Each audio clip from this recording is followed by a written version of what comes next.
मन के प्रीतिया बा तोहरा से लागल, दिलवा भइल बाटे पागल।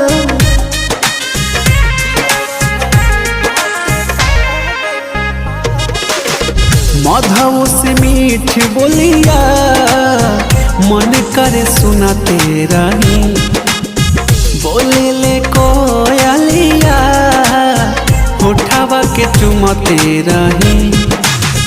सुना ये गोरिया दिल कैलो चोरिया, भगिया हमार चमके।